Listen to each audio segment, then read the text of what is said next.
Welcome back. You are watching NBC 5 News, and as we continue to celebrate Women's History Month, we want to take you to Chicago's South Side, where one woman turned a vision into a lasting legacy. That's right. I got to meet the founder of the Pullman Porter Museum, and she shares with us how the museum came about.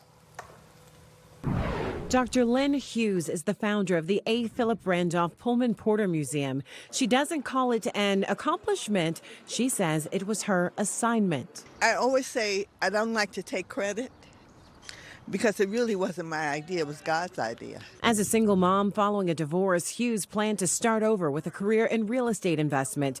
And that's how she discovered the Pullman neighborhood on Chicago's South Side, bounded by 103rd Street and 115th Street east of Cottage Grove.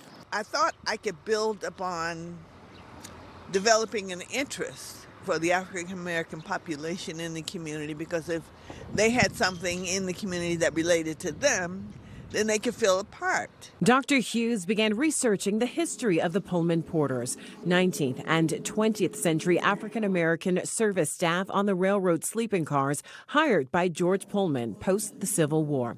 Despite intense racism, low pay, and long hours, they formed the first black union, the Brotherhood of Sleeping Car Porters, in 1925.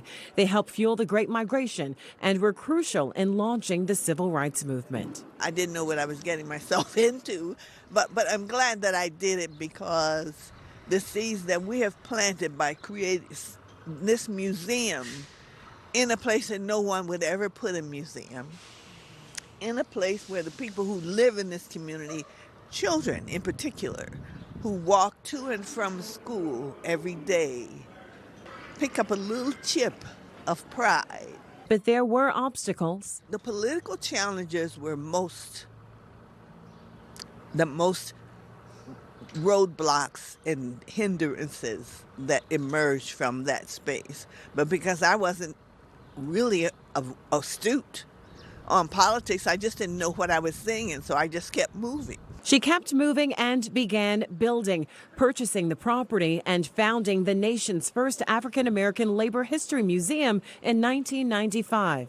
I cried because I thought my kids are going to have a memory of what their mother did. She also kept growing, going back to school at 57 years old and earning her doctorate in cultural policy from Northern Illinois University. Because cultural policy dictates what happens to institutions like this. She has this advice for women who have an assignment of their own.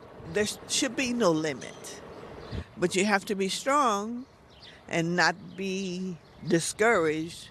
But I think at the top of the list, if you put God first, the rest is going to happen, because you'll have the strength and the guidance and directions that you need.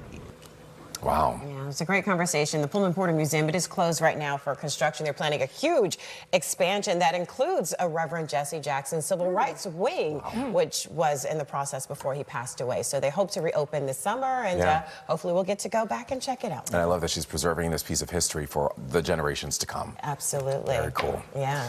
All right, it is.